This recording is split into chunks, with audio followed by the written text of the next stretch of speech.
神像有灵吗？圣经揭开偶像背后的真面目。有没有听过这样的故事？某地庙里的神像突然流眼泪，新闻报道得沸沸扬扬，信徒涌入拜拜，或者某人声称梦见祖先显灵，神像发光，只是他该怎么做。又或是有人在搬家时不小心摔坏神像，接连几天家里就不太顺，让人心里发毛。这些故事你或许听过，甚至亲身经历过。于是一个问题悄悄浮上心头，神像是不是有灵？是不是不能乱动？他真的会生气吗？真的看得见我们吗？还是这一切只是人心的投射与灵界的混乱？这堂课让我们打开圣经，走进这个关键问题的核心：神像背后到底有没有灵？如果有，那是什么灵？又为什么它能造成那么大的影响？有一位名叫有志的男子，是传统信仰家庭长大的。他家里供奉一尊观音菩萨像，母亲每天早晚烧香拜拜，求平安，保事业顺利。有一次，有志想替母亲擦神桌，结果不小心撞倒神像，香灰洒了一地。他没多想，就用抹布擦干净。没想到当天晚上，他梦见观音发怒，指着他骂：“你怎敢不敬？”隔天起床，他头晕呕吐，一连3天都没好。母亲吓坏了，立刻请人收惊，并加倍供香。果然他就好了。从此以后，他再也不敢靠近那尊神像。后来有志的同事邀他去教会，他带着怀疑的心去听。牧师讲到以赛亚书44章，提到人砍下树来，一半烧火取暖，一半雕成神像跪拜，说他不知道也不思想，手中所拿的是虚无。那一刻他心头一震，这不就是他自己吗？那尊木雕观音不就是人造的吗？可是那梦，那头晕，那恐惧感又是怎么回事？难道真的有灵吗？圣经给了一个非常清楚又惊人的答案。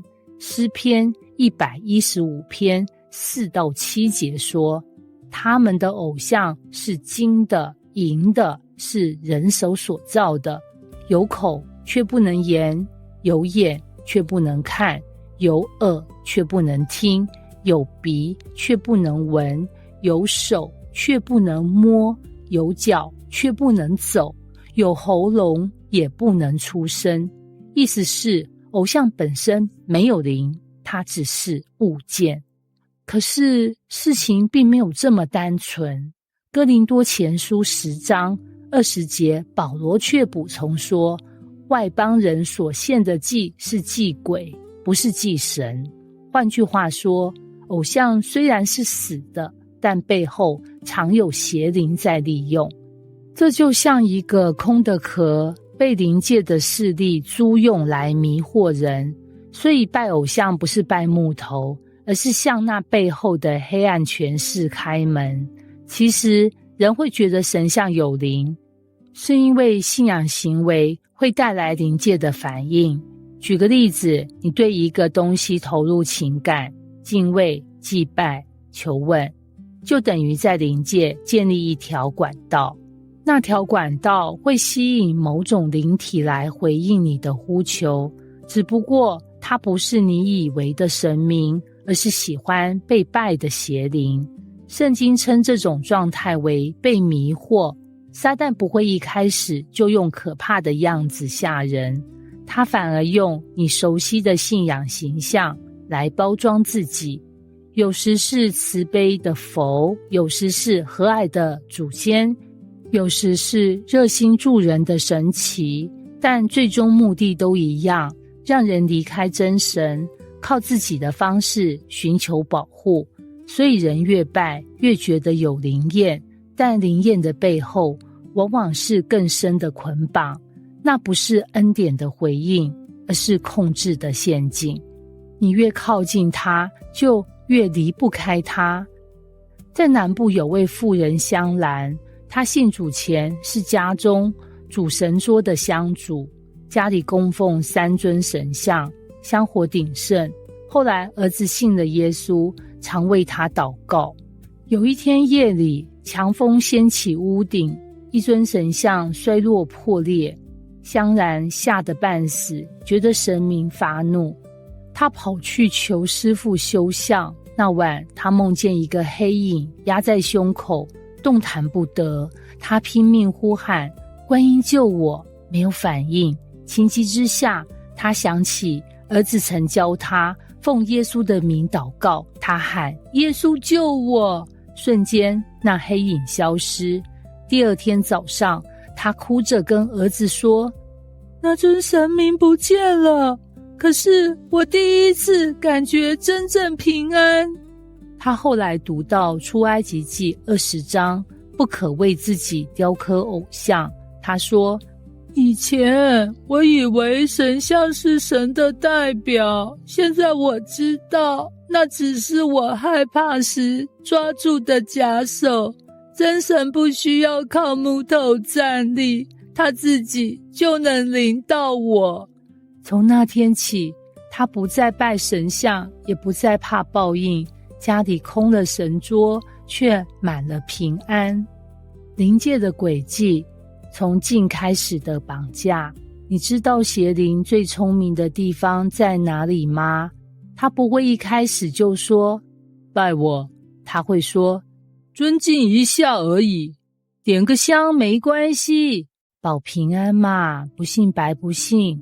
但每一次的小敬都像签了一个灵界合约，你承认他有权柄，他就有理由在你生命里动作。因此圣经不是反对文化，也不是不尊重传统，而是指出当人把敬畏依靠的心放错对象，就会成为灵界的俘虏。邪灵要的不是香，而是心，不是贡品，而是主权。他乐于你敬他一点点，只要那能阻止你回到真神怀里。这也是为什么许多人越拜越不平安，表面求庇佑，其实却更焦虑。因为灵界的交易从来不免费，今天你拜香，他让你顺利，明天你不拜，他就讨债，平安成了勒索，敬拜变成恐惧。在使徒行传17章，保罗对雅典人说，神不住人手所造的殿，也不用人手服侍，好像缺少什么。这句话一语道破关键，真神不需要被人请来，他自己就是宇宙的主宰。人为什么要造神像？因为人怕看不见的神。可是当你把看得见的当成神，你就被限制在物质的框架中。真神不是你能控制、供奉、收藏的，他是创造者，不是作品。人用木、石、金打造的神像，只能反映出人的想象，却无法反映出神的真实。在基督信仰里，神选择了另一种方式显现，他不是以雕像出现，而是以人子耶稣基督的生命进入历史。他不是被人供在桌上，而是走进人群，医治、赦罪、陪伴。这样的神远比任何灵验的神像更真、更近、更有能力。节育，真正的敬拜让人自由而非恐惧。回到一开始的问题，神像有灵吗？答案是神像没有灵，但灵会借神像工作。那不是神的灵，而是利用人敬拜错误对象的邪灵。他用恐惧让人被控制，用灵验让人依赖，用习惯让人忘记思考，而圣经的神完全不同，他不需要你烧香，也不会因你打破他的像而生气，他是爱的源头，真理的灵，他要的是你的心，不是你的贡品。如果你渴望平安，不必靠符咒护身；如果你想被祝福，不必靠神像显灵，因为那位创造天地的神早已说，我常与你们同在，直到世界的末了。马太福音28章20节。真正的平安不是来自你守得多好，而是你属于谁。那位又真又活的主，不住在木头金属里，而是愿住进你的心里。他不求香火，只求真心。他不收贡品，只施恩典。当你明白这一点，你会发现那尊不会动的神像不是该你信仰的中心，因为真正的神会动，不是手脚动，而是动你的心。